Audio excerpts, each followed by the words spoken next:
امام بہقی رحمہ اللہ نے شعب الایمان کے اندر واقع ذکر کیا ہے. 3-4 تاجر جو ہے نا جی، وہ تجارت کے سفر کے اندر جا رہے ہیں، تو راستے کے اندر جو ہے کیا ہوا، ایک تاجر کا انتقال ہوا. تو اس زمانے میں پیدل سفر ہوتے تھے، ظاہری بات ہے واپس تو لا نہیں سکتے. وہیں پر اس کے کفن دفن کا انتظام کیا. ایک جگہ قبر کھودی بڑا اژدہا، دوسری جگہ قبر کھودی اژدہا، تیسری جگہ.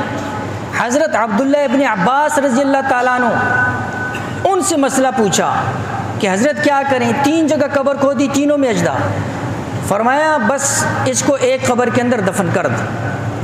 قبر کے اندر دفن کیا. تاجر تو تھے، واپس آئے، گھر والوں سے حال احوال لیا. بیوی نے کہا شاید اس کو اللہ نے اس جرم کی وجہ سے پکڑا ہو. کس جرم کی وجہ سے؟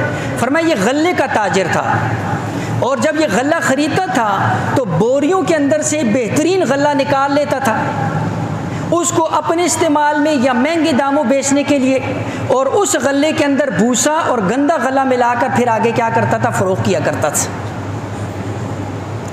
تو اس کی گھر والی نے کہا شاید اللہ نے اس کو اس گناہ کی وجہ سے پکڑ لی. علماء نے لکھا قبر کے اندر تمہارے سانپ اور بچھو وہ گناہ ہے جو انسان خود ساتھ لے کے جاتے، اور قبر کے اندر وہ خوشبوئیں، قبر کے اندر وہ جنت کا ماحول، وہ نیک اعمال ہیں جو انسان خود ساتھ لے کر جائے گا. اسی لیے تو آتا ہے کہ قبر عمل کا صندوق ہے. قبر عمل کا صندوق ہے. جو یہاں پر تم ساتھ عمل کر رہے ہو، یہ اپنے لیے قبر کے اندر سامان اکٹھا کر رہے.